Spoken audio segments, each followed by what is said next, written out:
reavivan su fe en Yahvé. Bueno, todo esto, esa etapa del exilio se convierte o es una oportunidad para reflexionar, para purificarse, conocer más profundamente a Yahvé, comprender las responsabilidades de sus actos, tal y como nos había dicho, perdió seguridad, perdió esa identidad de nuevo, como esas renuncias, haciendo aquí una comparación, hacía yo, sobre Abraham, ¿no?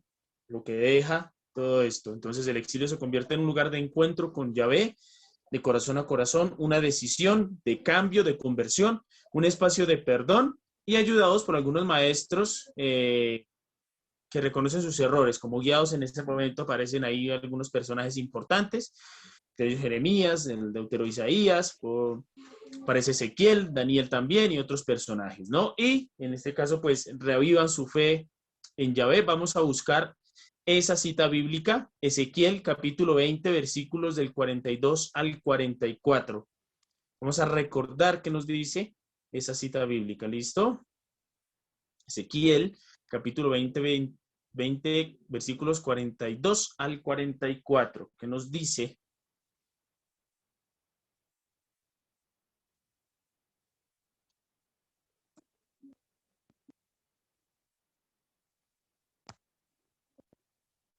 a ver, ¿quién? Don Claudia William, ¿ya lo Cáceres. encontró? Ah, Sí, señor. ¿listo, don William? Bueno, dice Ezequiel capítulo 20, 42, 44. Y cuando yo los haga entrar en Israel, en el país que había jurado dar a los antepasados de ustedes, entonces reconocerán que yo soy el Señor.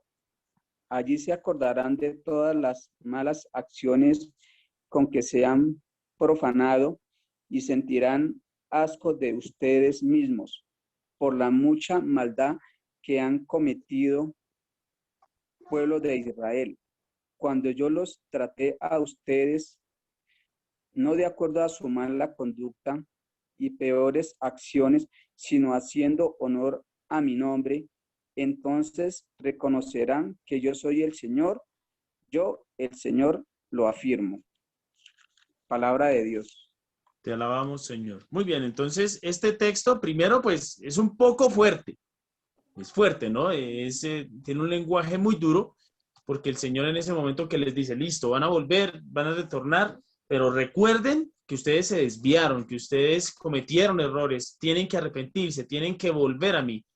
Sí, aquí alguna vez alguien me preguntaba, que no sé si fue aquí también, que en el sí, creo que fue acá, en el Antiguo Testamento, ¿por qué el Señor se mostraba como tan duro, tan fuerte, en ese aspecto de la guerra? Entonces aquí es porque precisamente ese pueblo de cerviz dura, que eso quiere decir cuando Moisés habla con el Señor en el Sinaí, y el Señor le dice a Moisés, baja, que ese pueblo es terco, es de cerviz dura, quiere decir la terquedad. De ahí que creo que lo había comentado, las piedras de la ley o la ley se graba en tablas de piedra porque la piedra simboliza la dureza del corazón del pueblo de Israel, esa terquedad, pero también significa la estabilidad de esa alianza que hace Yahweh con su pueblo. Y ahí se ve manifestada, ¿no? Les da un tiempo, permite que pasen por vicisitudes, por dificultades, para que a través de ese tiempo y de ese espacio reconozcan el error, como lo habíamos dicho anteriormente, y retornen precisamente a ese encuentro con el Señor, ¿no? Habiendo perdido sus seguridades, habiendo perdido absolutamente todo. Voy a pedirle el favor a Tony Espinel que me ayudes a leer el primer cuadrito que aparece ahí. Con la destrucción de Jerusalén y el destierro a Babilonia, el pueblo experimenta la pérdida de su identidad y seguridad. ¿Listo? Que ya lo habíamos abordado anteriormente, ¿no? ¿Por qué era el templo? ¿Por qué? ¿Por qué dice la destrucción de Jerusalén, el destierro a Babilonia, experimentan la pérdida de su identidad y seguridad? ¿Por qué? ¿A qué se debe esto? Recuerden que el pueblo hebreo se enorgullecía mucho del templo porque ahí era la presencia de Yahvé. Y claro, cuando llegan y destruyen y atentan todo eso que han construido ellos, es un golpe también a su soberbia, de cierto modo, ¿no? Como que aquí estaba Dios, entonces lo saca de esa ciudad santa. Las lamentaciones que hace Jeremías se lamenta por la ciudad de Jerusalén, Acuérdense que habíamos hablado anteriormente que había un paralelo, una similitud entre las lamentaciones del Señor Jesucristo antes de ingresar, cuando la ve, ¿cierto? Y de Jeremías. O sea, ¿qué te pasó a ti, la amada, la perla preciosa del Señor? ¿Sí? Tú que eras su esposa, su predilecta, ¿sí? ¿Cuándo te perdiste? ¿De cuándo acá? Pero lo hice con melancolía y con dolor en el corazón, porque había algo ahí especial. Dios se había glorificado en esa ciudad.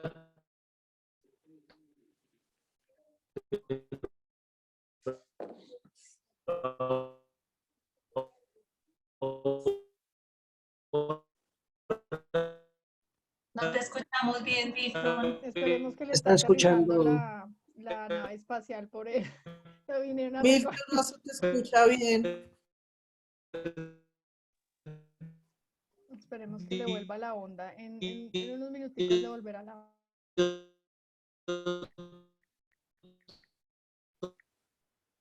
Milton, no lo estoy escuchando. Qué pena.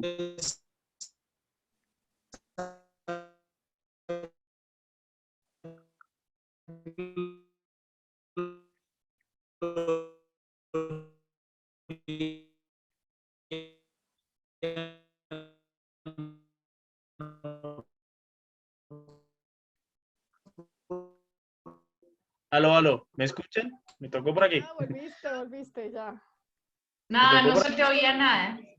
Ya, ahora Pero- sí ya se Tocó escucha. empezar. Listo, entonces ayúdame, le había dicho qué pena con vosotros. Ayúdame por favor, Sandra Leiva, ya te comparto pantalla porque hasta se quita la...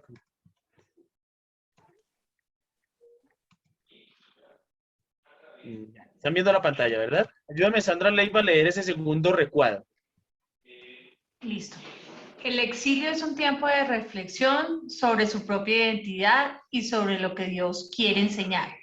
¿Por qué permite Dios todo esto? ¿Qué ha pasado? Tratan de descubrir lo que Dios quiere enseñar.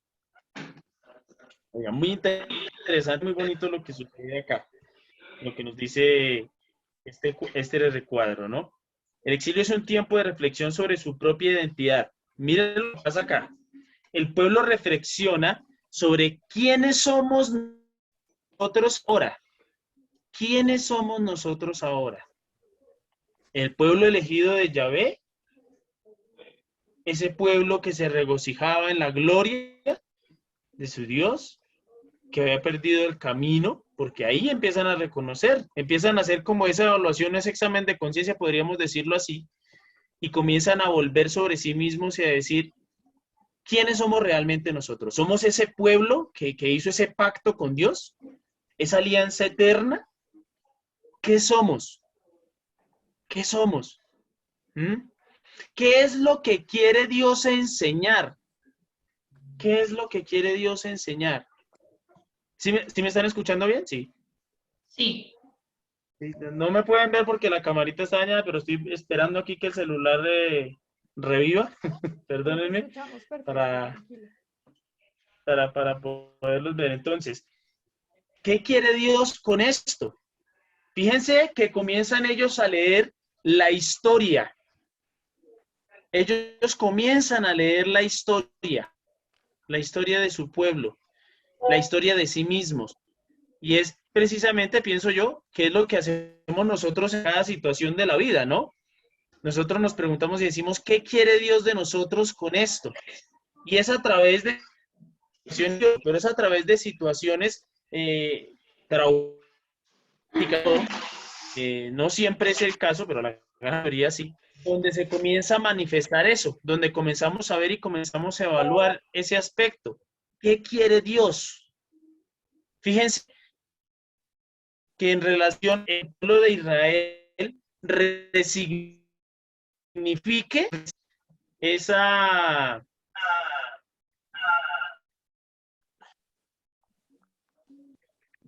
perdón, eso hace que el pueblo de Israel resignifique precisamente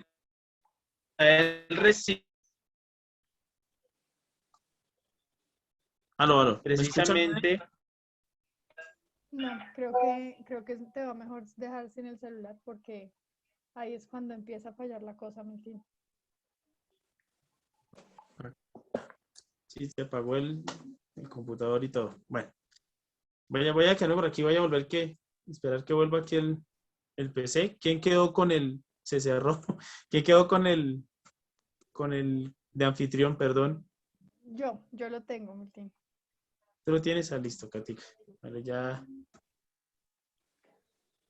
Listo, entonces, bueno, mientras tanto, ¿qué quiere Dios de nosotros? A partir de ahí comienzan a resignificar esa alianza, comienzan a redescubrir todo aquello que está sucediendo en su vida a partir de esa experiencia del destierro, que es muy fuerte, ¿no? Lo que sucede ahí. Y sobre todo, ¿qué quiere Dios enseñar? ¿Por qué Dios permite? ¿Qué quiere Dios mostrar con esa experiencia de fe que se está pasando ahí? ¿No? Entonces, interesante ese aspecto del pueblo de Israel ahí. Qué pena con ustedes, hoy he tenido algunas fallas técnicas. Debido a esto, se presenta o se redefinen unos papeles en ese pueblo israelita, ¿sí? Vienen entonces a aparecer los deuteronomistas. ¿Quiénes son los deuteronomistas? Después de esa caída del reino del norte se inicia un movimiento que quiere recuperar, con lo que les estaba diciendo ahorita, y actualizar el espíritu de la alianza, lo que yo les comentaba anteriormente. O sea, quieren volver a reevaluar ese significado de la alianza con Dios. Quieren recuperar eso. Ojo, quieren volver a recuperar eso porque ellos asumían y creían que estaban viviendo esa alianza, pero pues nos damos cuenta que se habían alejado completamente de ahí. Entonces aparecen los deuteronomistas, ¿sí? Que comienzan a hacer un replanteamiento de esa alianza. Oiga, aquí pasó algo. No estamos cumpliendo lo que en un principio habíamos pactado con Yahvé, ¿no? En ese sentido empiezan a hacer una segunda lectura de la ley, pero yo no una lectura como superficial, sino que empiezan a profundizarla. ¿Sí? Empiezan a profundizarla y comienzan a descubrir el sentido real de la alianza. Comienzan a descubrir ese sentido real de la alianza. ¿Sí? Se llaman deuteronomistas porque la palabra quiere decir segunda ley, pero no es que haya otra ley, otra alianza, sino que es como un segundo momento, podríamos llamarlo como una segunda conversión casi del pueblo de Israel ahí. Sí, un segundo momento es como una segunda oportunidad, una oportunidad de replantearse todo, de volver, de retomar. ¿Sí? Estas personas, los deuteronomistas durante el exilio, como les decía anteriormente, comienzan a realizar una lectura de la propia historia del pueblo de Israel. Vuelven sobre su historia. Fíjense que como no tenían templo, no habían profetas, no estaba la Torá, no estaban los manuscritos, algunos en ese momento, ¿sí? ¿Cómo leen ellos los signos de Dios? En la historia, en lo que les sucede. En la historia comienzan a leerlos. Ahí es donde comienzan a abordarlos. Hacen un realce o como un aspecto muy fuerte, como hablando de esa infidelidad y de esa fidelidad que era lo que es realmente lo que llevó a ese momento, ¿no? ¿Fuimos fieles, permanecimos fieles o hemos caído en la infidelidad? Evidentemente, pues se cayó en la infidelidad y eso fue lo que produjo esa etapa que están viviendo ellos, ¿no? Ahí escriben lo que se llama la historia deuteronomista, presidida por el libro del Deuteronomio. Aquí incluye los libros de Josué, los jueces, primera y segunda de Samuel, primera y segunda de Reyes.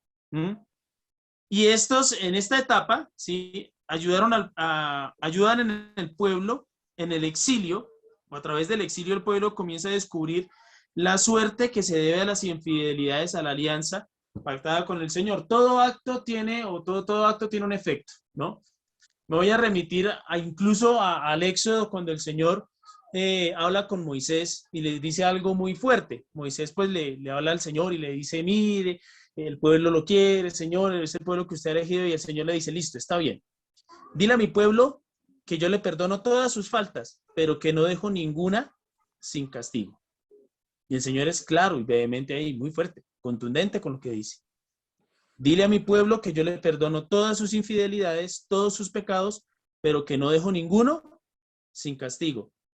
¿Y el castigo cuál es? Pues son las acciones negativas o el resultado negativo de esas acciones, de esa infidelidad a Dios. Ese es el castigo que recibe el pueblo de Israel, realmente. Pilar, ¿tienes alguna pregunta?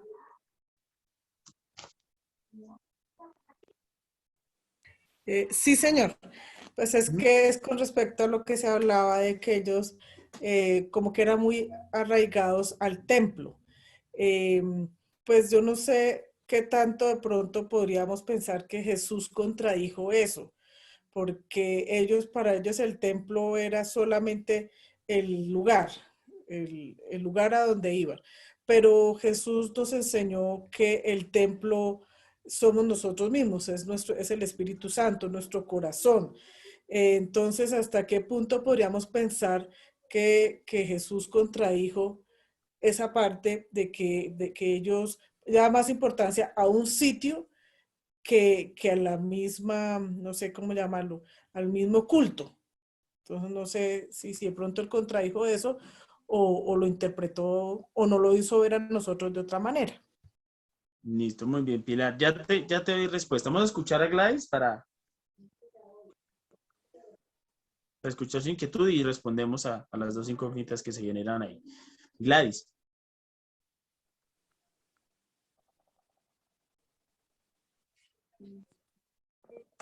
Aquí aparece que nace un nuevo judaísmo, Ajá, pero muy eso bien. quiere decir que desde que ellos comenzaron, digamos, la historia con Moisés y luego Abraham y bueno, todo esto, eh, como tal no existía la religión judaica. Eso es una pregunta.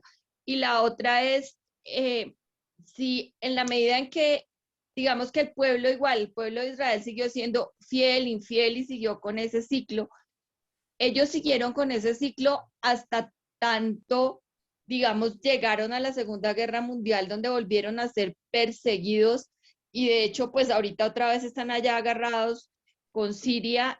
O sea, ¿eso se sigue dando ese mismo ciclo o en algún momento se terminó y se acabó? Listo, ok, muy bien. Para responder primero a la pregunta de Pilar y luego vamos con la de Gladys. Cuando el Señor habla del templo, se está metiendo o lo dice, y los maestros de la ley, los fariseos, se enojan con él y es una de los causales de la muerte del Señor, porque se está metiendo con lo más sagrado. Después de eso, el templo sigue siendo el lugar de encuentro de Dios.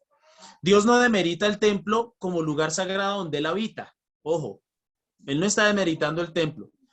Porque por eso, ahí en el momento en el que él saca a los mercaderes y todo, aparece un pasaje de la Escritura donde dice, y el celo por tu casa me consume.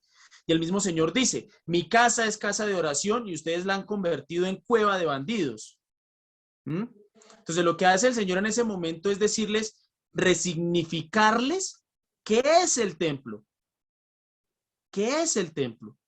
Es el lugar donde habita Dios, donde nos encontramos para realizar el culto, la celebración como comunidad. Claro, él también dice, esa parte o ese diálogo interior que nosotros realizamos con nuestro Padre, con nuestro Dios, con nuestro Señor. De ahí que él más adelante afirma, cuando vayas a orar, no lo hagas en las esquinas como los maestros para que todo el mundo los vea, sino entra a tu cuarto, cierra la puerta y ora a tu Dios que está en lo alto, y tu Dios que está en lo alto y en lo secreto, te escuchará. Entonces, hace referencia a esa doble dimensión de la espiritualidad que nosotros practicamos. Hay una dimensión espiritual personal, que es mi oración personal y de comunicación, ese espacio con Dios interior que yo tengo, que todos debemos practicar, pero también hace un énfasis especial en esa celebración comunitaria, porque la fe también es comunitaria. Si no, pues, para esa gracia, pues el santo sacrificio de la misa no tendría pues como esa dimensión, o sea, ¿para qué? O sea, ¿para qué ofrecemos? ¿Para qué el Señor nos hubiese dado la oportunidad de bautizarnos con esa condición sacerdotal también? ¿Ves? Entonces, lo que dice el Señor en ese momento, primero, cuando habla del templo, el Señor dice, voy a destruir este templo en 3 días y todo esto, se está refiriendo a su cuerpo, el templo de su cuerpo. ¿Sí? Evidentemente los fariseos y todo eso entendieron, perdónenme la expresión, este man nos quiere tumbar el chuzo. O lo quebramos ya, ¿sí? o le damos muerte ya o nos acaba aquí el negocio, porque en ese momento el templo era un negocio. El templo era un negocio. El dinero que se ofrendaba en ese momento no podía venir de afuera, era un dinero que había en el templo. Entonces los que venían de afuera para hacer el sacrificio, para ofrecer la ofrenda, tenían que cambiar el dinero y cambiarlo por el que les daban en el templo para que esa ofrenda fuera válida. Y ni qué decir del negocio que tenían ahí con las ovejitas, ¿no? Esa ovejita tiene una mancha, no se la recibo. ¿Sí? Y usted la entregaba, le daban la vuelta y hasta de pronto le daban la misma oveja sin que usted se diera cuenta, esta sí está buena, pero usted pagó y todo para que hicieran, había un negocio, pero una vaina, una corrupción terrible ahí. Entonces el Señor fue lo que denunció fue eso, resignificar el utilizar el templo, ¿no? ¿Mm? Bien, no sé si te quedó clara ahí la respuesta, Pilar. Sí, señor, gracias. ¿Vale? En cuanto a Gladys, el movimiento o la religión, digamos, judaica, ¿sí? La religión del judaísmo, bueno, fue a partir de cuando se divide el reino en dos, que queda Israel y Judá. A partir de ahí se les comienza a conocer a los reinos de Judá como judíos, los judíos. Pero el sistema cultural que ellos tenían en ese momento, esa expresión litúrgica, esa expresión celebrativa, todavía no había madurado. Le faltaban algunas etapas que las vamos a abordar ahorita. Entonces, la religión como tal judaica se produce más o menos en este aspecto, en este tiempo, ¿sí? Cuando comienzan a redefinir su identidad y se valen de algunos elementos, de algunas, por llamarlo así, como puntos, como disciplinas del pensamiento y todo esto, para resignificar esa relación con la alianza y de ahí en adelante plantear y comienza a madurar y comienza a tomar forma ese movimiento religioso del judaísmo, ¿sí? Como tal. Luego, el pueblo de Israel, o los judíos a partir de acá, pues ese ciclo de la infidelidad y la fidelidad, pues no solamente lo tienen ellos, también lo tenemos nosotros, ¿no? Nosotros vivimos también esa fidelidad y esa infidelidad del Señor. Pero en el caso del pueblo de Israel, del pueblo judío, es como una sentencia que el Señor les ha hecho también, ¿no? Y por eso es que ellos están en esa pelea de esa tierra prometida. O sea, a partir del año 70, cuando, no me acuerdo si es Vespasiano, el emperador que destruye el templo de Jerusalén en el año 70 y ahí salen, definitivamente los judíos se quedan desterrados, o sea, salen de ahí. Y por eso es la pelea y la lucha que hay actualmente en la Franja de Gaza y todo esto por la posesión de esa tierra. Entonces son desterrados todavía y quieren volver. De hecho, están en el proyecto de construir el tercer templo de Jerusalén para retornar y retomar pues su tierra. Realmente les pertenece ahí, pero pues ahí hay también algo profético, ¿sí? De hecho, pues hasta que una de las condiciones para la parucía, es decir, para la segunda venida de nuestro Señor Jesucristo, es que el pueblo judío retorne a su tierra. Y no todo el pueblo judío ha retornado. No se ha construido todavía el tercer templo, ¿sí? Entonces, ¿pero cuándo va a pasar eso? Nadie sabe ni el día ni la hora, ¿cierto? No hay que ser tampoco aquí alarmistas, ¿no? Que no, eso es ahorita que vienen los ovnis, los reptilianos, que hay dos papas, que toda esta cuestión, porque, mejor dicho, eso para armar películas, nosotros somos buenísimos, estamos ahí, ¿no? Entonces, no, tampoco hay que afanarnos, tampoco hay que inquietarnos por ese hecho. Sí, en el momento que llegue, llegará, que eso ya lo vamos a hablar más adelante también en la apocalíptica judía. ¿Listo, Gladys? Sí, señor, gracias. Vale. Muy bien.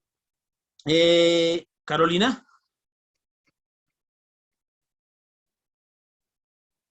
Levantaste la mano por acá, Carolina. Ya, sí, gracias, Milton.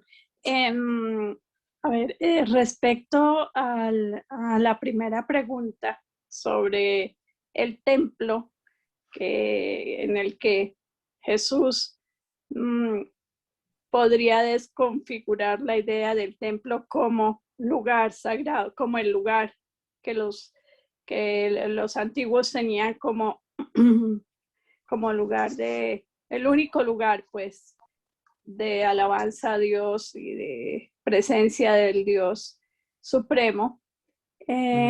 Yo quería comentar sobre el momento en que Jesús es crucificado y al momento de su muerte se rompe el velo, ¿sí? Se desgarra, se rompe el velo en dos. Entonces, a mí me significa esto, no sé si estoy errada.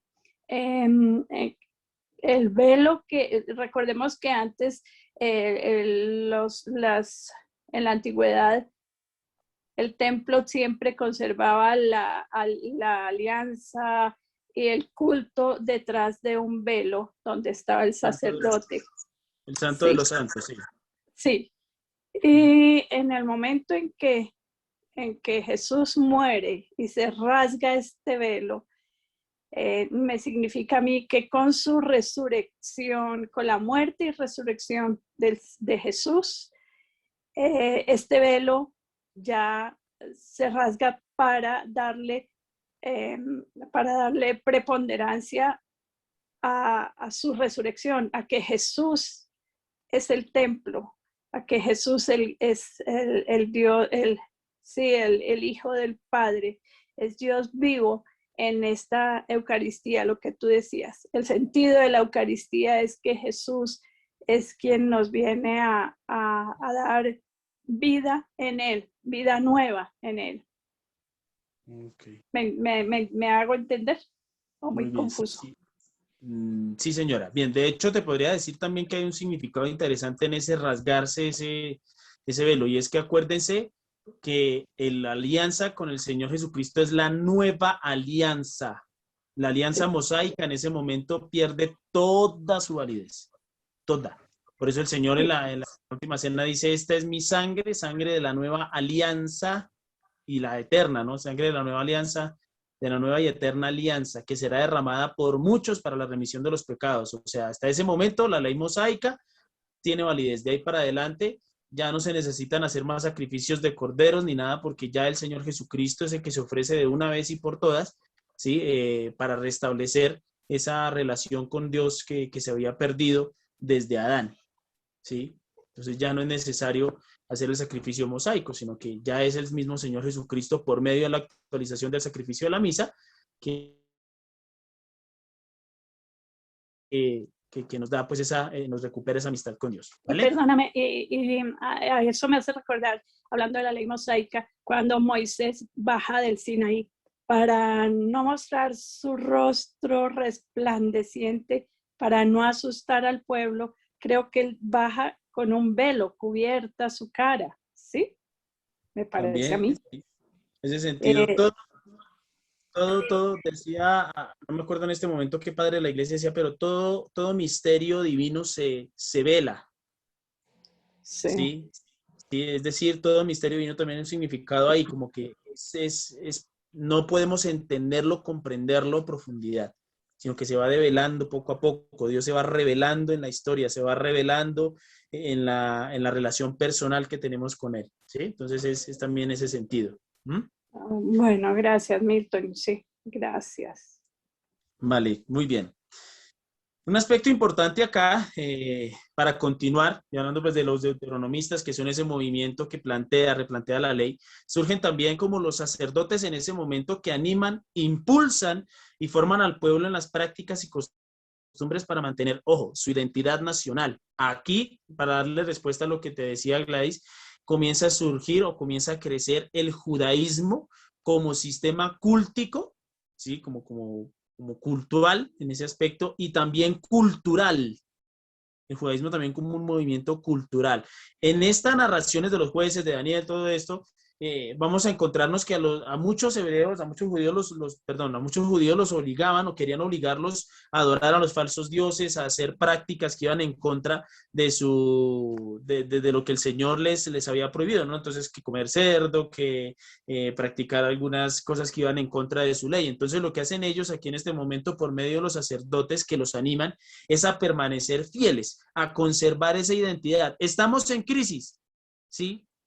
Volvimos, recordamos sobre nosotros mismos, sobre nuestra historia, que hay una alianza. Tenemos que volver a ello y tenemos que resignificar nuestra identidad como pueblo elegido, no de esa manera soberbia como que, soy escogido de Dios y entonces estoy por encima de los demás, no, sino que somos un pueblo privilegiado porque Dios ha hecho ese pacto con nosotros, que es una alianza de amor, una alianza de verdad, una alianza de perdón y de misericordia, entendiéndola así de ese modo, ¿no? Los sacerdotes animan, mantienen la fe viva, y si nosotros nos damos cuenta, sigue sucediendo. Cuando estamos en momentos de crisis como el que estamos pasando ahorita, ¿qué haríamos nosotros sin los curas?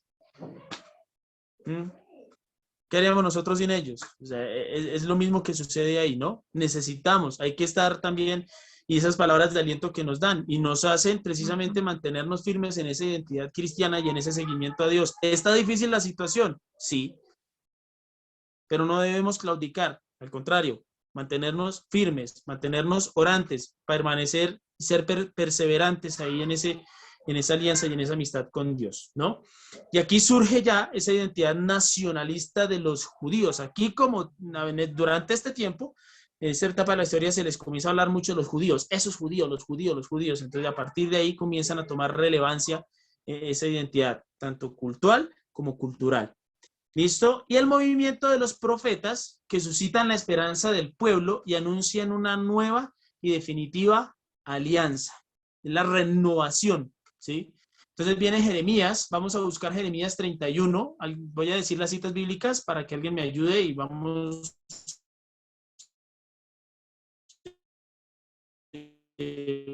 leyéndolas. El capítulo 31, levantó la mano. Ya la tiene lista, mejor dicho, estamos volando.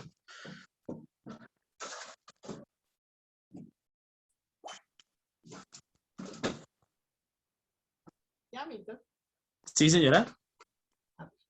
Vienen días, dice el Señor, en que yo haré con la casa de Israel y la casa de Judá una alianza nueva, no como la alianza que hice con sus padres cuando los tomé de la mano y los saqué del país de Egipto, alianza que ellos violaron, por lo cual los rechacé, dice el Señor.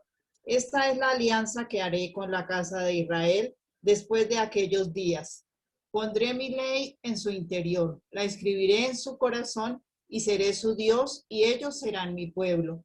No tendrán ya que instruirse mutuamente diciéndose unos a otros, conoced al Señor, pues todos me conocerán desde el más pequeño al mayor, porque perdonaré su crimen y no me acordaré más de sus pecados.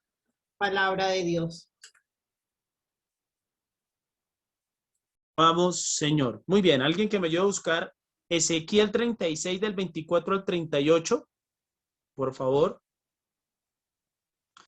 Y 36 del 22. No está muy largo. Bueno, sí, 36 del 22 al 32. A ver qué nos dice.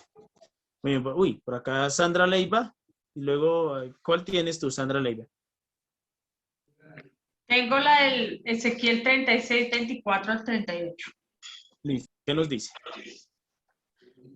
Os tomaré de entre todas las gentes donde estéis, os recogeré de todos los países y os conduciré a vuestras tierras. Os rociaré con agua pura y os purificaré de todas vuestras inmundicias y de todos vuestros ídolos. Os daré un corazón nuevo y os infundiré un espíritu nuevo.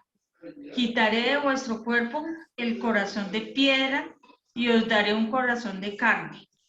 Infundiré mi espíritu en vosotros y haré que viváis según mis preceptos, observando y aguardando mis leyes. Habitaréis entonces en la tierra que di a vuestros padres. Seréis mi pueblo y yo seré vuestro Dios. Os libraré de todas vuestras inmundicias. Llamaré al trigo, lo multiplicaré y no pasaréis más hambre.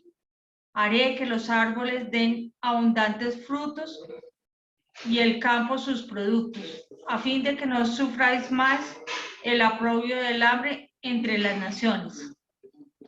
Recordaréis vuestra perversa conducta y vuestras malas acciones y sentiréis asco de vosotros mismos y de vuestras iniquidades y vuestras detestables acciones. Sabed, sin embargo, que no hago esto por consideración a vosotros, dice el Señor Dios, avergonzados más bien y abochornados de vuestra conducta, oh casa de Israel. ¿Continúo?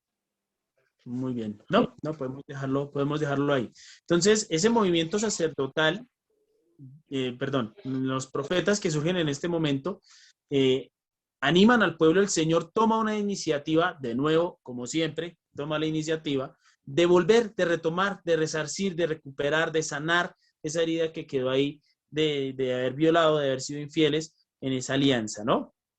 Jeremías, vemos a Ezequiel. Vamos a buscar ese Isaías 40.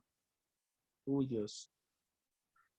Isaías, bueno, capítulo 40 aparece ahí, pero bueno, nos muestra aquí. Vamos a buscar capítulo 55, versículos del 10 al 11.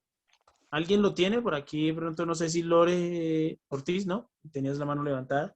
Sí, estaba lista para el que seguía de Ezequiel, pero ya estoy buscando Isaías. Yo lo tengo listo, Milton. Bueno, ¿Quién lo tiene? Me Yo. pareció aquí. Miriam Giovanna. Quiroga. Como ¿Giovanna? la lluvia, sí. Como la lluvia y la nieve descienden del cielo y no vuelven allá, sin empapar la tierra, sin fecundarla y hacerla germinar, para que dé sementera al sembrador y pan para comer. Así la palabra que sale de mi boca no vuelve a mí sin resultado, sin haber hecho lo que yo quería y haber llevado a cabo su misión. Muy bien. Entonces, ¿de qué nos habla acá? El Señor, por medio de los profetas, habla, se manifiesta y le dice al pueblo, vamos a retornar. Cuando se refiere acá a lo que nos dice Giovanna en este texto, es que esa palabra del Señor no queda infecunda, sino que tiene una acción concreta en el corazón de las personas, del pueblo elegido. Vuelve, retorna, ¿sí? Con un resultado. ¿Cuál es? Una resignificación de su alianza, de su pacto con Dios y recuperar esa amistad con Él. Y cuando el pueblo empieza a comprender esto, viene como una nueva etapa donde ya vuelven otra vez, retornan otra vez a su pueblo, que ese es el capítulo 8 precisamente. ¿Listo? ¿Preguntas para el trabajo personal? Ahí vamos a tomarle foto a la diapositiva. Me acabo de dar cuenta de un pecado que cometí y es que no grabé la sesión. Yo la estoy grabando, Milton. ¿Puedes devolver Ah, un ¿tú la estás- segundo, por favor? ¿Tú la estás grabando? Sí, señor. Sí, señor. Gracias. Tú puedes- Eficiencia, Cata. ¿Qué Tú puedes- eficiencia, Cata? ¿Tú puedes devolver, porfa, la para tomar- diapositiva. Ah, ya la tomando. No, ya la mandó. Cata, ya le mandé Sí. la foto. Vale, gracias. Uy, estaba preocupado por eso ahorita yo. Ay, Dios, no me puse a grabar la sesión. Bueno, pues ya. La providencia divina, la providencia divina. Bueno, no sé, hay dos manitas levantadas. Está Miriam Quiroga y Marta Lucía. Me imagino que hay preguntas, ¿sí? Entonces vamos No, primero señor, con- era para la lectura. Ah, ¿era para la lectura? Ah, bueno, Marta Lucía, ¿tú tienes preguntas, dudas, quejas, reclamos? Sí, tengo una inquietud acerca de los sacerdotes. ¿Qué nombres hay? ¿Cómo surgen los sacerdotes?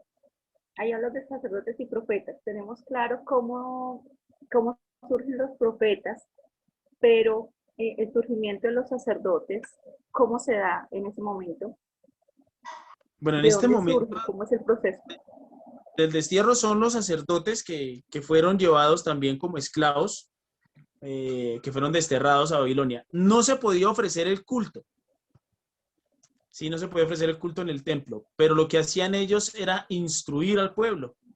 O sea, no podían ofrecer el sacrificio porque primero no había templo y segundo les tenían prohibido manifestar esa relación con Yahvé.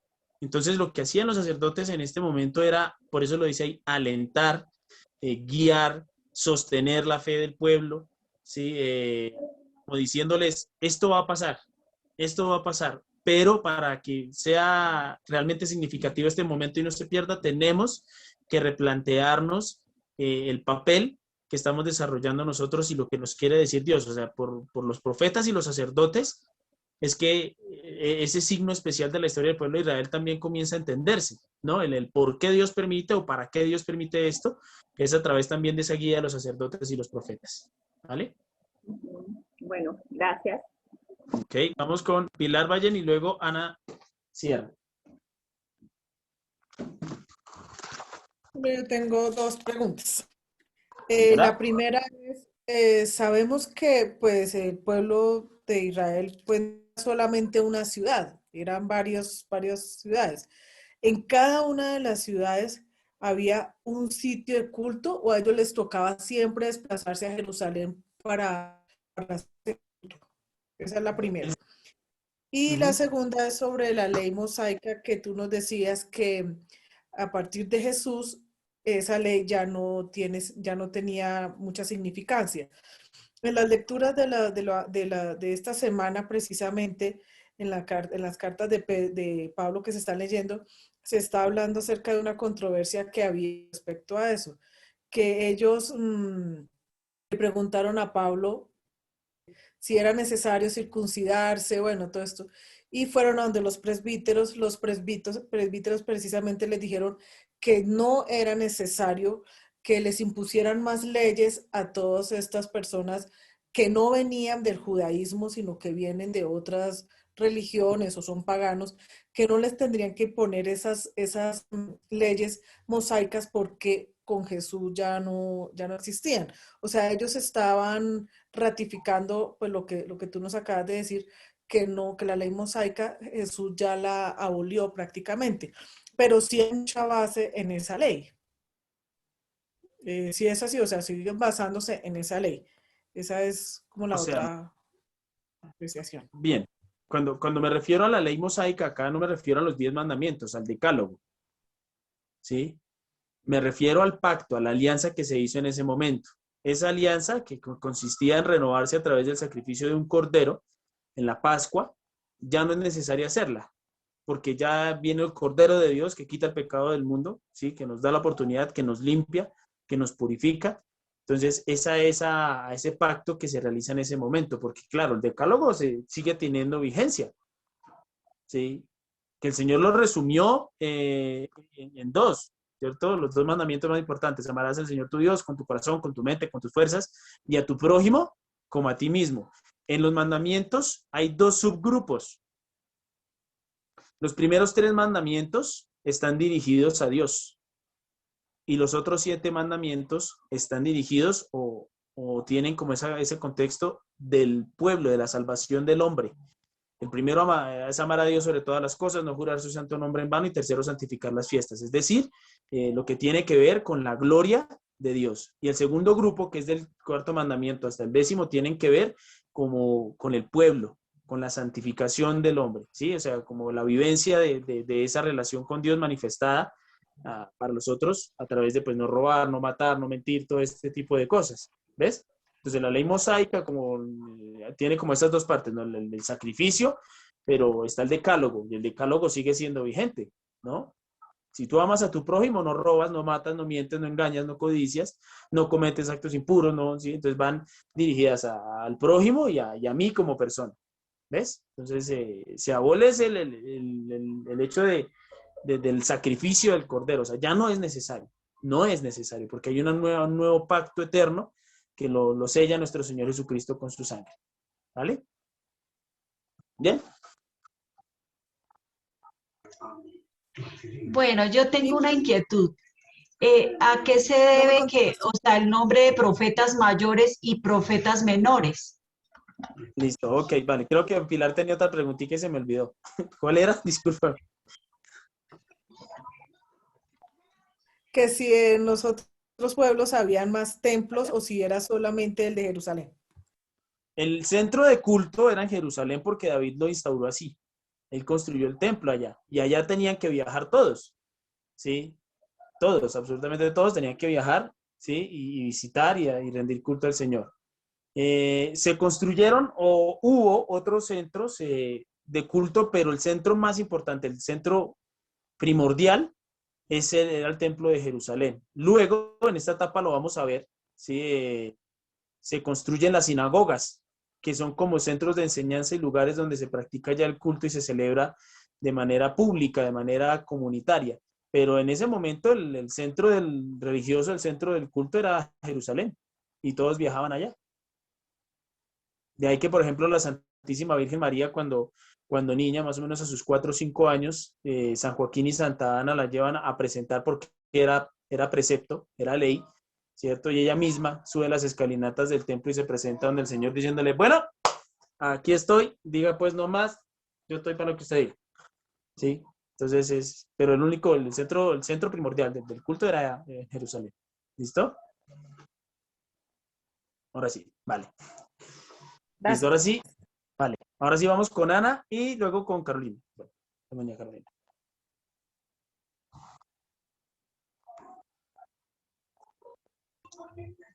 Bueno, mi inquietud es por qué, o sea, o a qué se le debe el nombre de profetas mayores y profetas menores. Ok, bueno, eso es como una clasificación que se da en las Sagradas Escrituras.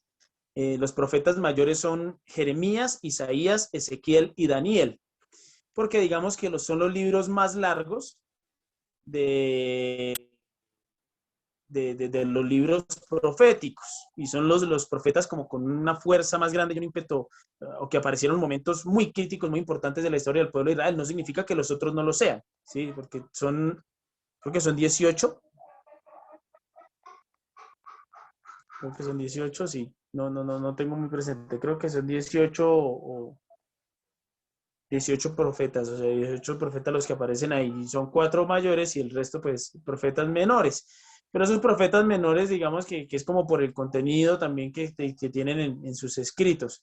De ahí está Amós, Ageo, Jonás, Malaquías, Zacarías, ¿sí? Pero pues no tiene así como, digamos, es como para diferenciar también como ciclos o tiempos de la historia. Por ejemplo, nos vamos a dar cuenta que estaban hablando acá de un Deutero Isaías. El libro de Isaías está basado en 3 personajes que se llamaron Isaías, 3 profetas. Sí. Entonces hubo 3 Isaías que llegaron en un momento especial de la historia de Israel y por eso se habla del Deutero Isaías, el proto Isaías, el primero, el Deutero y el tercer Isaías. ¿Listo? ¿Vale? Muy bien, ahora vamos con doña Carolina. Don Milton, los sacerdotes provienen de la tribu de Leví. De Leví. Uh-huh. Ajá. O sea que vienen como instruidos, formados como grupo proveniente de Leví. Ajá, exacto, sí, esa es su responsabilidad. Cuando Josué toma posesión de la tierra prometida, acuérdense que distribuye la tierra entre las 11 tribus, pero a Leví, en ese momento el Señor lo escoge y le dice que es una nación de sacerdotes, un pueblo de sacerdotes, y no les da tierra, porque el Señor les dice, yo seré su heredad. O sea, ustedes no van a tener tierra, sino que yo, el Señor, seré su heredad. O sea, tienen al dueño de todo. O sea, lo que me pidan se los da, y de ahí en adelante viene también esa tradición del diezmo, de ofrendar. Las demás tribus sostenían a los sacerdotes porque ellos eran los encargados de ofrecer y de mantener esa relación de Yahvé con su pueblo. Perfecto, gracias. Ok. Listo, capítulo 8, bajo los imperios persa y griego. Entonces, viene el regreso del pueblo como tal a Israel. Entonces, aquí sucede algo a nivel histórico y es que en ese momento Ciro, rey de Persia, tienen una lucha, todo asume o Persia absorbe a Babilonia, se unifican, ¿sí? Y Ciro, pues en ese momento tiene como un corazón un poquito más blandito y hace también pues como realizando la profecía del Señor de que iban a retornar, de que iban a volver. Hace un decreto donde les permite a los israelitas volver a su tierra, reconstruir Jerusalén, pero también en ese edicto dice, los que se quieran quedar, pues quédense. Ya no van a estar en calidad de esclavos, de sirvientes, ¿no? Se pueden quedar y todo bien, frescos, tranquilos, ¿sí? Y ahí es donde comienza a surgir, o de aquí la diáspora judía, de aquí es donde viene esa tradición del Antiguo Testamento que está escrita en griego, porque aquí los que se quedan en el imperio babilonio, en el imperio persa, ya en ese momento, comienzan a hacer una tarea de anunciar, de convertir a los que quieran ahí en ese momento al judaísmo. Y como después en ese momento, digamos que no hablaban algunos hebreos, pues tuvieron que hacerlo en griego, ¿no? Sí, para que ellos pudieran pues conocer esa experiencia de Yahweh. De ahí sale el libro que se llama la Septuaginta o la versión de los 70, que es el Antiguo Testamento escrito en griego. Que esa tradición, ese grupo de libros fue los que utilizó nuestro Señor Jesucristo para predicar, la Septuaginta o la versión de los 70, ¿no? Entonces aquí interesante, voy a leerme lo que nos dice acá la cartilla. Cuando van los judíos regresando, se unen a sus paisanos que no habían sido deportados, se enfrentan a graves problemas, la muralla de la ciudad está destruida, el templo se encuentra en ruinas, o sea, tienen que hacer una labor arquitectónica, o sea, empiezan a reconstruir la ciudad, las casas han sido demolidas, los campos abandonados, mejor dicho, todo quedó patas arriba, entonces tienen que volver, retornar, reconstruir, todo eso. Y hace parte también de ese, como de esa, como de ese recuperar toda esa amistad con Dios. También hay un significado interesante ahí, ¿no?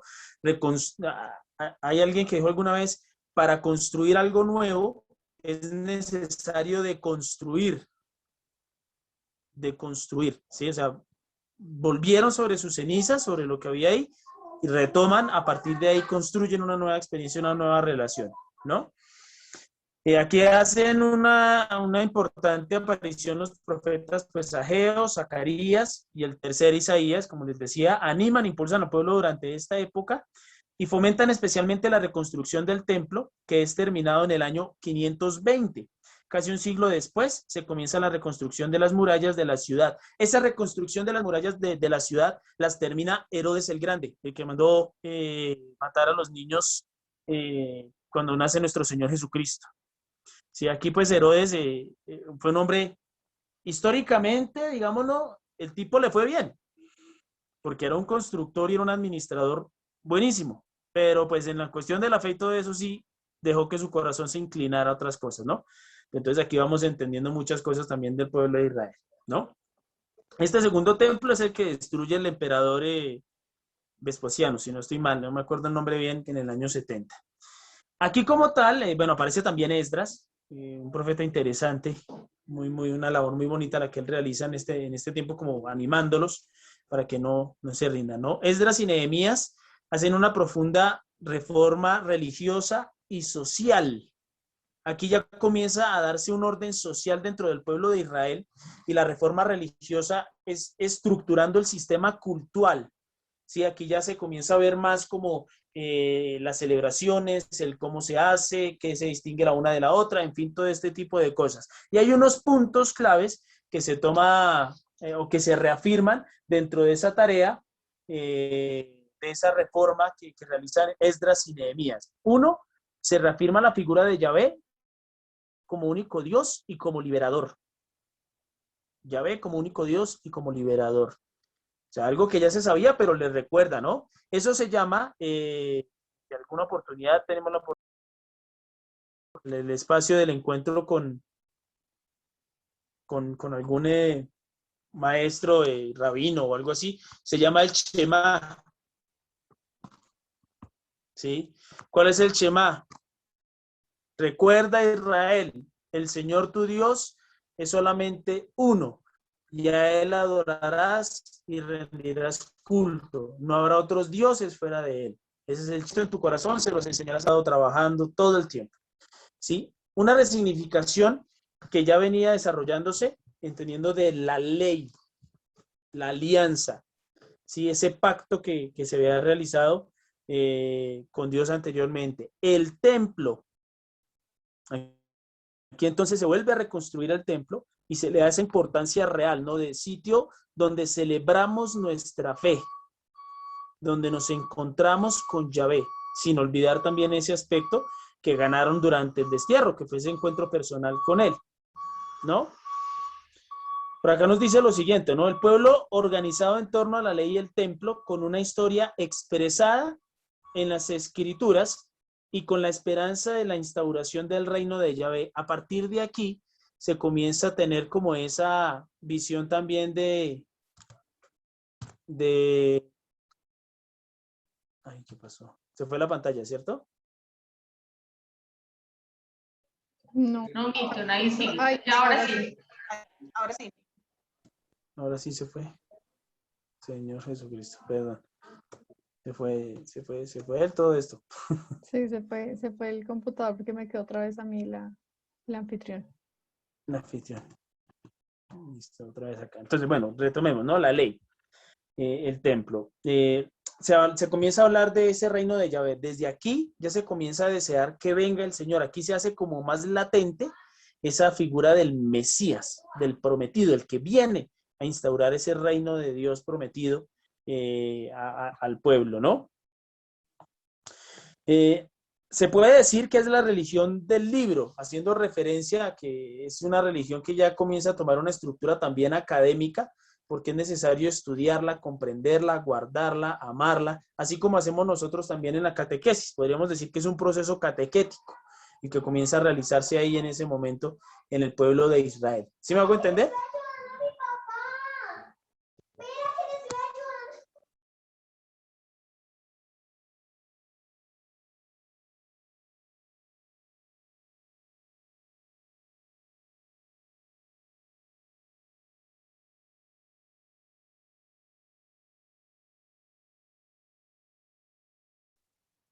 Listo, perdón, ahí me fui un momentico, me perdí un segundito.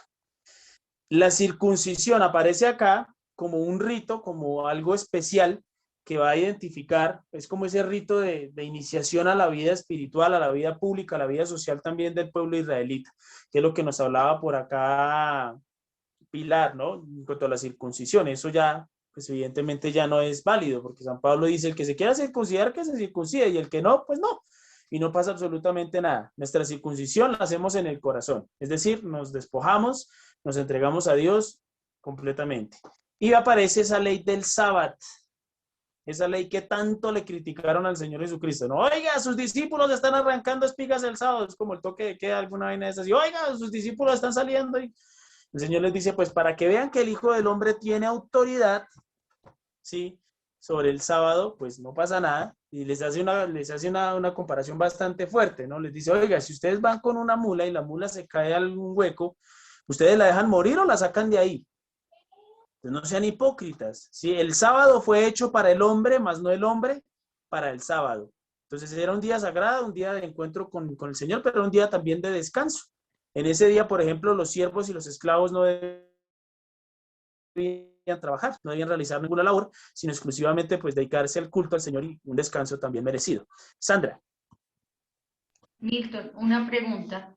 Aquí hablan de la circuncisión como si fuera algo, un elemento nuevo, o así te lo entendí yo, un elemento nuevo, y según recuerdo, desde Isaac, Abraham, Dios le dijo que llevara a Isaac, lo presentara a los 8 días y lo circuncidaron.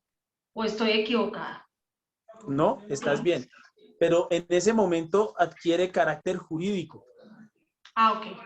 Listo. Un peso jurídico y cultural. O sea, se realizaba así, pero en ese momento, cuando se dice como se introduce la circuncisión como algo nuevo ahora, precisamente de la validez que tiene, o sea, en ese momento, la validez que tiene la circuncisión a partir de ahí, porque entra a ser parte de ese sistema cultico, como organizativo, social, todo este tipo de cosas, ¿no? Bien. Como les decía anteriormente, se crean a partir de ahí del sábado y todo esto, las sinagogas ya surgen como centros de reunión, ¿sí? Para expresar esa fe de manera pública. Se recogen muchas tradiciones, perdón, me quedó recortado. Se recogen muchas tradiciones antiguas. Aquí se comienza a hacer un trabajo hermosísimo y es a recopilar los escritos de las experiencias anteriores, de los profetas, del Pentateuco, del Éxodo, todo eso. Aquí se comienza a recopilar toda esa información, ¿sí? Porque o sea, en vista de que como llegó Nabucodonosor y acabó con todo, no quieren que les vuelva a pasar, entonces van como recordando todo eso, recuperando todo eso para guardarlo y para practicarlo.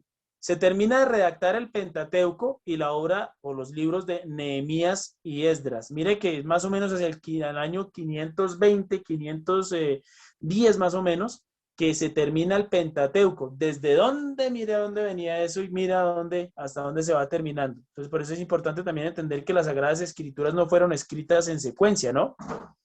Sí, como que había alguien tomándole una selfie al Señor allá en el momento de la creación. Espera, Señor, le tomo la foto de haciendo la luna.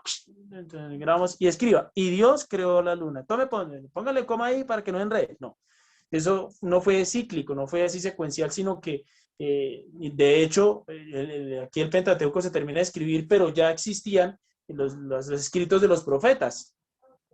¿Ven? Entonces se comienza a recopilar esa información y luego después es cuando se empieza a organizar, ¿no? Se hace una visión de la historia centrada en el templo, el culto y el sacerdocio. Toda la vida del pueblo judío gira en torno de esto. El templo, el culto, que el culto tiene esa doble función religiosa, política y social, ¿no?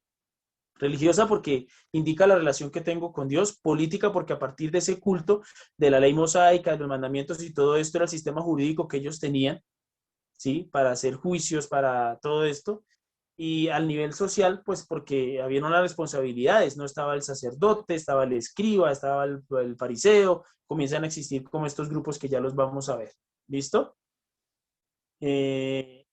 Desde el imperio griego hasta la dominación romana. Ahí viene la guerra con el hijo de Ciro, si no estoy mal, que es Darius. Sí, creo que Alejandro se enfrentó a Darius el Maratón, el primero. ¿Sí? Darius el Maratón. Entonces ahí llega Alejandro Magno, se impone al imperio persa, Palestina, termina bajo el dominio griego, se crea pues el imperio greco-macedonio como tal. Se fundan lo que llamamos las Alejandrías, que son ciudades, son extensiones del imperio greco-romano, greco-macedonio. Como les decía a ustedes, Alejandro Magno tenía una cualidad, por llamarlo así, podría yo tratarlo así de esa manera, y era que cuando él llegaba a alguna región y la dominaba, pues por medio de la guerra y de la batalla, evidentemente, fundaban las Alejandrías, que se convertían en escuelas para que las personas que estuvieran ahí también aprendieran griego y comenzar a transmitir también sus tradiciones. Esto fue, por ejemplo, en el caso de Alejandro Magno, esto le causó también muchos problemas al interior de su círculo, ¿no? Porque como los bárbaros, porque para los griegos, los que no eran nacidos en esas ciudades-estado, en esas polis griegas, eran bárbaros. Pero Alejandro Magno, de cierta manera, llama como a la universalidad, ¿sí? Al intercambio de conocimientos, de experiencias y todo esto, y eso precisamente favorece también la construcción de la tradición escrita que les dije ahorita, que se llamaba la Septuaginta, ¿sí? Escrita en griego y todo esto. Luego el imperio de Alejandro se divide entre sus generales porque él muere y no deja sucesores, o los deja, pero en ese momento todos los generales de él matan a toda la línea, a toda la descendencia de Alejandro Magno, ¿sí? A Roxana, a Olimpia, bueno, todas ellas que, a Olimpia creo que era la mamá, y Roxana su esposa legítima, porque pues, Alejandro tuvo más, pero ahí la legítima, ¿no? Surge algo que se llaman los Ptolomeos. Los Ptolomeos hace referencia a uno de los generales precisamente de Alejandro Magno, que se llamaba Ptolomeo, y él se quedó en Egipto, en una de las Alejandrías que logró sobrevivir. A partir de ahí, por ejemplo, en Egipto deja de existir la dinastía faraónica y surge la dinastía de los Ptolomeos, que son como los gobernadores de Egipto en ese momento, ¿sí? Y luego Lágidas o los sirios, como tal, que es otra línea como de gobierno, una dinastía que surge ahí para gobernar. Vienen los sirios hacia el año 197 y el año 142. Vienen los macabeos, que es podríamos llamarlo como un grupo de rebeldes del pueblo judío que se rebelan contra el rey Antíoco IV, para recuperar como toda la soberanía del pueblo del pueblo judío. Aquí pues vamos a encontrar los libros que nos narran eso, que son primero y segundo libro de los macabeos, ¿no? De la historia de Judas Macabeo y todo esto, ¿no? Y ya hacia el año 63, Pompeyo conquista Jerusalén y Palestina, Israel queda bajo el imperio romano, Israel vivió bajo el imperio babilonio, persia, griego y romano. De ahí en adelante siempre estuvo sometida. Siempre estuvo sometida. Más o menos, para entender un poquito acá, cuando estaba sucediendo la historia de los macabeos, se estaba gestando la organización de Roma. ¿Sí? Roma o los romanos eran tribus. Eran como en tribus también. Entonces, las tribus romanas, que eran pueblos más que todo que se caracterizaban por su fuerte militar. Eran guerreros y pues estrategas militares muy fuertes, muy valientes. Luego se constituyen ya como nación. Ahí tenemos pues un poco de historia, ¿no? Rómulo y Remo, surge la República Romana, luego se transforma en el imperio, entonces surge un tirano, ¿quién es el tirano? Que lo escogen en una época de necesidad, que es un líder que guía al pueblo. Durante un tiempo llega Julio César y se daña el chuzo y hasta ahí. Entonces ya de parte de ahí en adelante nacen los emperadores que son los que van a tener apogeo más o menos hasta el año 900 después de nuestro Señor Jesucristo, cuando viene la división del Imperio Romano en el Imperio Romano de Occidente y de Oriente y comienza a dividirse como tal. ¿Listo? ¿Hasta aquí hay alguna pregunta?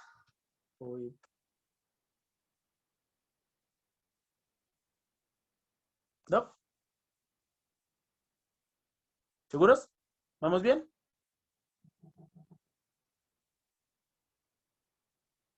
¿Listo? Bien, continuamos. Actividad religiosa y literaria. Luego de esa persecución por Antíoco IV de Epífanes, sí, ya después miraremos quiénes son estos personajes, eso desencadena como unas situaciones especiales en el pueblo, ¿no? Una reacción fuerte del pueblo que reafirma su fe, su identidad, su culto. Aparece la apocalíptica. La apocalíptica, aquí me voy adelantando a lo que vamos a ver en el último capítulo. Muchos de nosotros lo relacionamos con algo como escandaloso, ¿no? Como que cuando nos hablan del apocalipsis incluso nos infunde miedo, como que se nos acabó esto, apague y vámonos, hermano, el apocalipsis, nos invadieron, los ovnis llegaron, los marcianos, se acabó toda esta cuestión, el Señor dijo que iba a venir, que iba a mandar unos para un lado, que otros para otro, esto mejor dicho, ¿no? La apocalíptica ante todo es esperanza. Entonces, cuando se habla de apocalíptica en el pueblo judío, es la espera o la llegada del Mesías. La palabra apocalíptica o apocalíptico traduce revelación de Dios en la historia, ¿no? Eso es lo que quiere decir. Influjo de la cultura y la filosofía. Como yo les decía anteriormente, estas escuelas griegas que había puesto Alejandro Magno influyeron también en el pensamiento griego, en el pensamiento judío. Ellos comenzaron a tomar ciertos elementos que les brindaban estas disciplinas para poder como sistematizar, de cierto modo, su sistema cultural, su sistema de creencias. No significa que se volvieron paganos y que adoraron a los dioses griegos, no, sino que tomaron ciertos elementos de esa forma de pensamiento helenística de los griegos para fortalecer o robustecer también ese aspecto reflexivo de sus escritos. De aquí, por ejemplo, sale el Eclesiastés, el Eclesiástico, el libro de sabiduría, se comienza también a fortalecer esa parte de los proverbios, ¿sí? Que tienen ese aspecto, ese carácter sapiencial. Y el impulso de la corriente sapiencial, que es lo que les acabo de decir. Aparición de los sabios de Israel. Aquí comienzan a aparecer la figura de los rabís o los rabonís, que son los maestros, ¿sí? Los que enseñan la doctrina, los que guían, ¿sí? Como personas que comienzan a su alrededor también a reunir a un grupo de personas y que ellos comienzan a generar como escuelas, ¿sí? Escuelas. Se reflexiona sobre problemas humanos, el sentido de la vida, la historia de Israel y sobre la sabiduría. Esta pregunta, por ejemplo, el sentido de la vida tiene un contraste muy interesante. ¿Quién es el hombre? ¿Por qué está aquí? ¿Para qué lo creó Dios? Ese tipo de preguntas, que si ustedes se dan cuenta son las mismas que tenemos ahorita. Si nosotros abordamos ese aspecto filosófico y antropológico, es lo mismo. ¿Quién es el hombre? ¿Para dónde va? ¿De dónde viene? ¿Qué misión tiene? ¿Para qué estamos aquí? Ese tipo de reflexiones es la que comienza a inundar la mente de los maestros, de los sabios de Israel. Y comienzan entonces a reflexionar sobre ello y surgen escritos que los conocemos nosotros como libros sapienciales. ¿Mm? Se escribe el Eclesiastés, el Eclesiástico de la Sabiduría, y se realiza la traducción de la versión de los 70, que es la Septuaginta, la Biblia, o llamémoslo así, el Antiguo Testamento en griego. Gladys. Milton, una pregunta. Los judíos actualmente, ellos solamente, la Torá de ellos solamente se basa en el Pentateuco y el Deuteronomio, ¿el resto de libros para ellos no existen? Bien, muy buena pregunta. Listo, bueno, hay otra persona que levantó la mano. ¿Quién fue? Y Pilar. Listo, ya te respondo, Gladys. Pregúntame, Pilar, y con eso respondo en una sola tanda. Sí, mi pregunta es, ¿ninguno de estos pueblos, ni el persa, ni el griego, ni el romano, trataron de imponer a la fuerza sus religiones o sus cultos a los judíos? Ok, listo. Vamos primero con doña Gladys.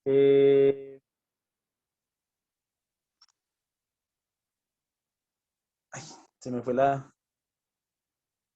respuesta tuya, me confundí. Bueno, voy a responder primero a Pilar y ya vamos con la tuya, Gladys, mientras me vuelve, ¿no?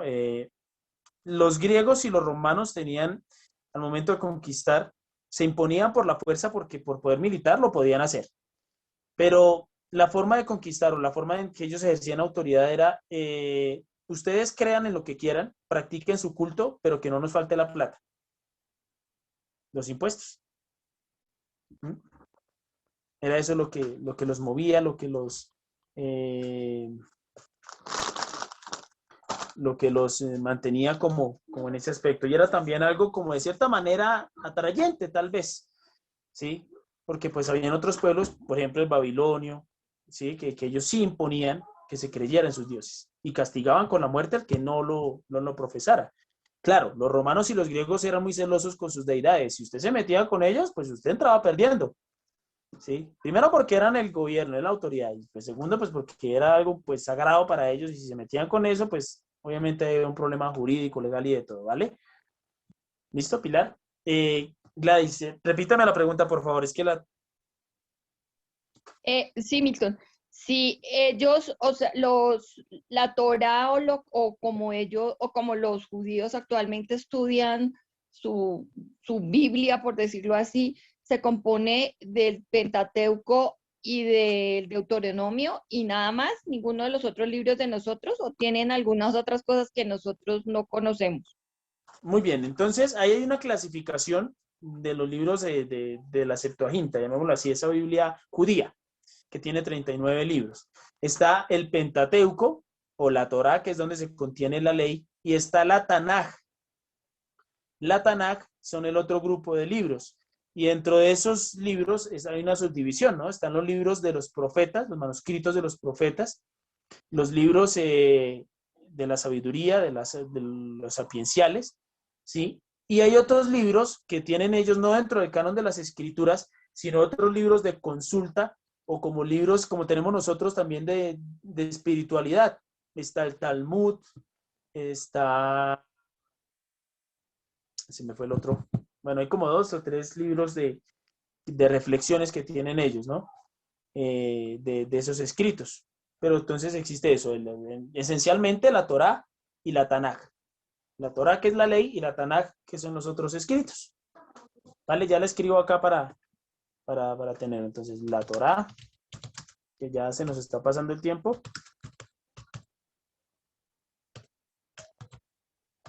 La Torá y la Tanaj. Ahí está. ¿Listo? Doña Ana y cerramos. ¿Vale?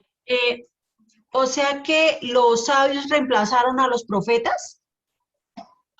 No, los sabios fueron un movimiento que surgió, pero igual los profetas se siguieron presentando. Por ejemplo, Juan el Bautista era un profeta, es un profeta del Antiguo Testamento, precursor del Mesías, pero habían sabios de Israel en ese momento también. No lo reemplazan, sino que son movimientos que van surgiendo. Muy amable. ¿Vale? ¿Listo? Bueno, Pilar y Gladys tienen la manito levantada. No, Milton, qué pena es que no la había bajado. ¿No? Ah, bueno, vale. Yo tampoco lo había bajado. Ok, ¿listo? Y lo último, ¿no? Se forman unos grupos religiosos, ya hay una estructura, ojo, porque de aquí en adelante hay una, ya es como la estructura civil también, pero también va, en el pueblo judío, ese aspecto cultural, social, va político, económico, va muy ligado al aspecto cultural, al aspecto religioso. Entonces, tenemos unos grupos, ya con esto cerramos nuestro capítulo y cerramos ya la noche porque me estoy pasando. Tenemos 3 grupos, ¿sí? Aquí está. Entonces, tenemos los saduceos, que constituyen un grupo formado por la aristocracia civil y sacerdotal. O sea, las familias de los sumos sacerdotes y las familias laicas o seglares más ricas y poderosas. Eran conservadores en lo religioso y lo político, abiertos al influjo griego, ¿sí? Como al intercambio de conocimientos. Negociaban con los dominadores para no perder su poder, no creen en la resurrección de los muertos. Con ellos es que tiene el Señor el enfrentamiento, ¿se acuerdan? De que los saduceos le ponen la trampa al Señor. Le dice, si se muere alguien y la mujer, entonces dice, la ley dice que el hermano tiene que acogerlo. Entonces, si sucede la resurrección de los muertos, ¿está casada con los 7? ¿Sí? ¿Cómo va a ser ahí? El Señor les dice, pues después de la resurrección seréis como ángeles, es decir, en un estado de gracia y divinidad, y esas cosas ya no tienen importancia, porque ya seremos como viviremos en esa plenitud de los hijos de Dios, ¿no? Entonces, este grupo es como los high de la sociedad judía, ¿no? Son los chéveres, o sea, son los oseas del cuento ahí, ¿no? Los de la plata, ¿no? La aristocracia. Luego aparecen los fariseos, que quiere decir los separados, que eran un grupo formado por seglares devotos que bajo la dirección de los letrados, los escribas, los maestros, se proponían llevar una vida en todo conforme a la ley, cumpliendo todas las prácticas religiosas para alcanzar la perfección. Así diferencian entre justos y pecadores, son individualistas y espiritualistas. Estos fariseos son los que se creían dueños de la verdad. ¿Sí se acuerdan? Que el Señor a cada rato les recriminaba y les decía como que, oiga, ustedes que se saben las escrituras, venga, ustedes que han leído todo esto, no que se saben los signos de los tiempos, no que todo esto y esto. Entonces, a ver, a ellos los cuestiona mucho el Señor. Podríamos decir que los fariseos eran rosqueros. Sí, perdóneme la expresión que utilizo acá.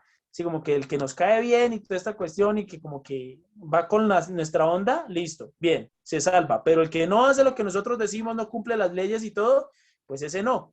Hay algo muy curioso con los fariseos y es que los fariseos también comenzaron a llenar a la gente de leyes. De ahí que el Señor después los denuncia, les dice, ustedes imponen, ¿cierto?, normas y leyes que ni siquiera ustedes mismos cumplen y se las imponen a la gente, al pueblo. Por eso el Señor también les decía, hagan lo que ellos dicen, sí, obedeciendo la ley y todo esto, pero no lo que ellos hacen, porque hay una contraposición, eran hipócritas, ¿sí? Por eso el Señor los insultaba tanto. Pilar. Ah, ¿no? Que tenías la mano levantada. Y los esenios. Los esenios eran un grupo sacerdotal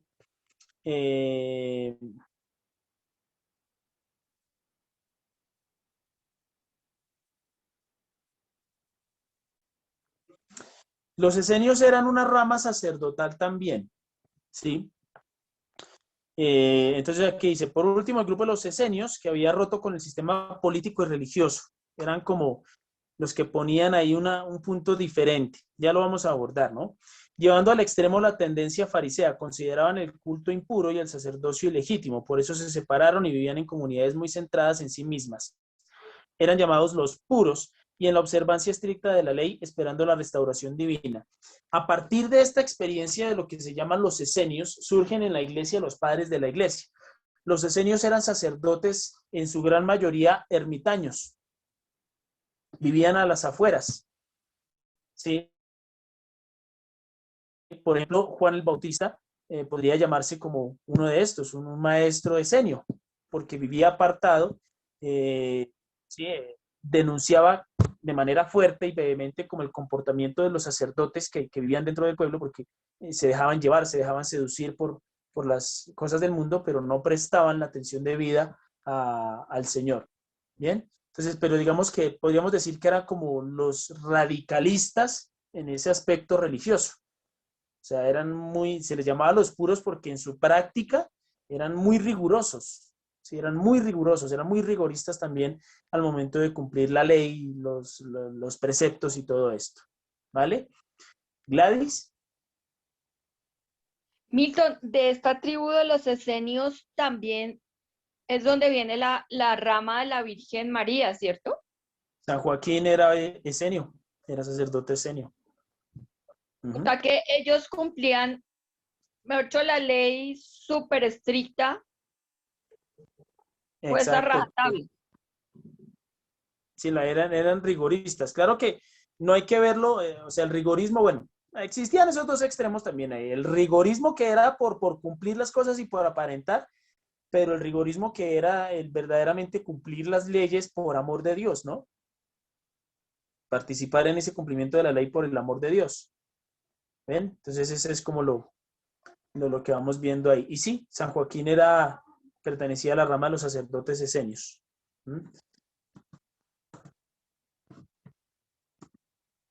Me adelanté. ¿Listo? Aquí está nuestra diapositiva para nuestro trabajo. Tómenle foto. Aunque ahí en la cartilla pues también aparece, pero para que nos recuerden. Listo, en este momento entonces. Bueno, son las y 40, me pasé 10 minutos. Voy a enviarles en este momento Perdónenme un segundito. Voy a enviarles nuestro formulario para que lo podamos diligenciar. Sí, por el grupo y aquí por el chat. Ya. Antiguo Testamento.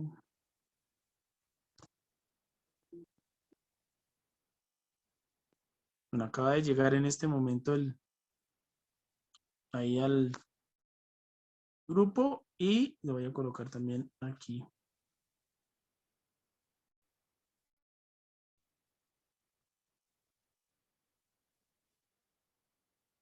¿Listo?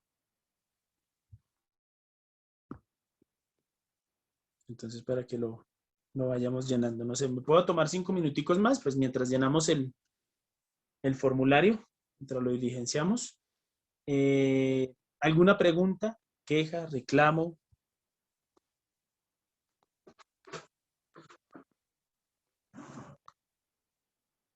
No, muy juiciosos toditos, muy concentraditos.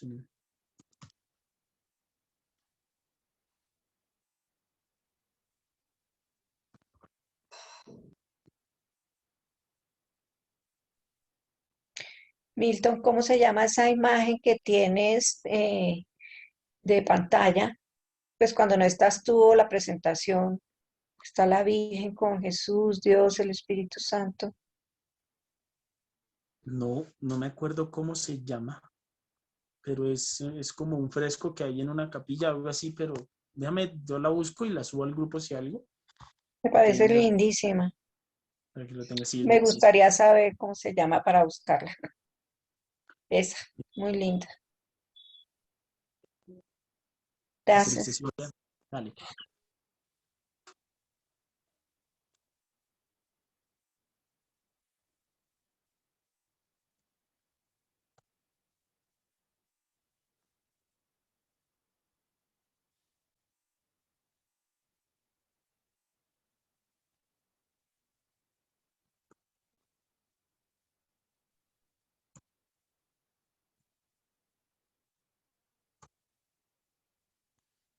Uy, uy, uy. Está haciendo como frío, frío, frío.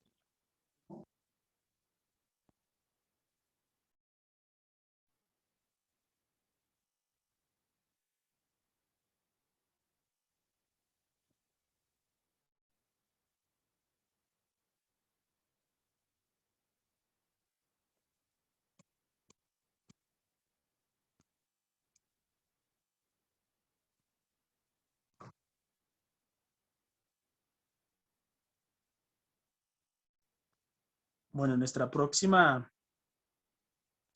encuentro, pues finalizamos los capítulos que nos hace falta y realizamos pues nuestra evaluación. ¿Listo? Hemos realizado el capítulo 1 al capítulo 4. Vamos a tener la evaluación del capítulo 5 al capítulo 8. Que la evaluación, pues digamos, del capítulo 9 y 10 la vamos a realizar ahí mismo. ¿Vale? Entonces, del capítulo 5 al capítulo 8 lo vamos a realizar también por formulario, pero los otros dos capítulos, el 9 y el 10, pues lo hacemos de manera oral. ¿Vale? ¿Cómo van? ¿Ya diligenciamos el formulario? ¿Cómo, Milton, me repites, por favor, las evaluaciones? Gracias. Ok, vamos a evaluar del capítulo 5 al capítulo 8 por formulario. Y el capítulo 9 y capítulo 10 lo vamos a hacer ahí mismo, pues porque lo terminamos ese día, ¿no? ¿Listo?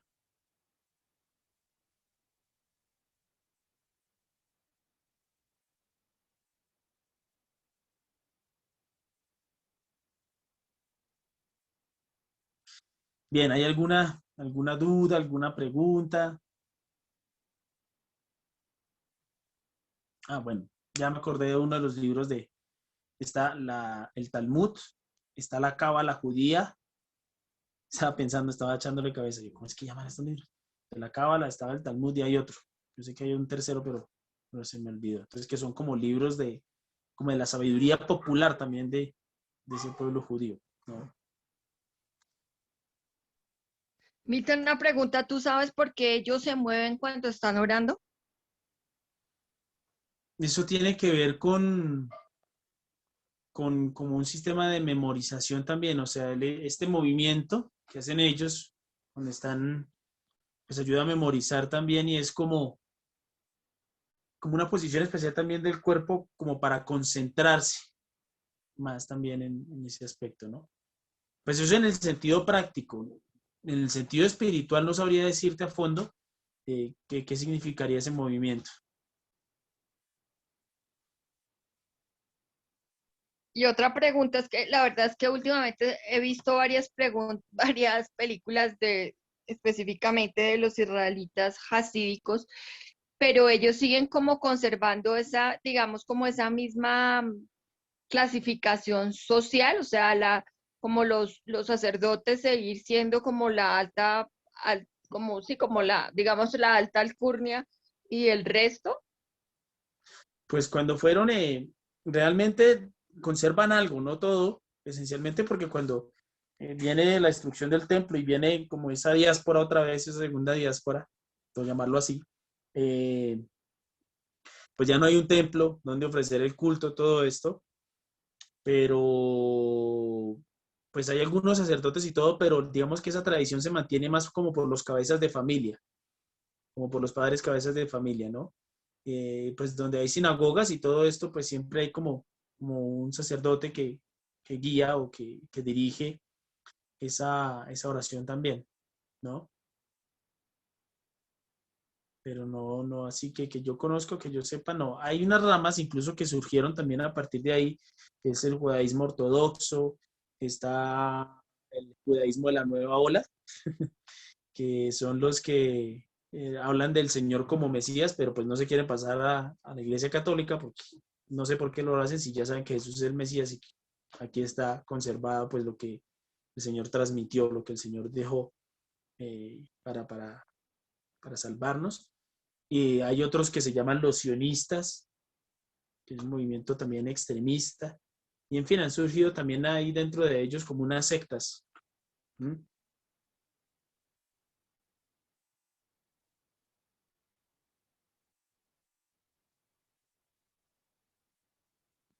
Bien, bueno, vamos a dejar abierto el formulario, entonces les propongo que cerremos la oración.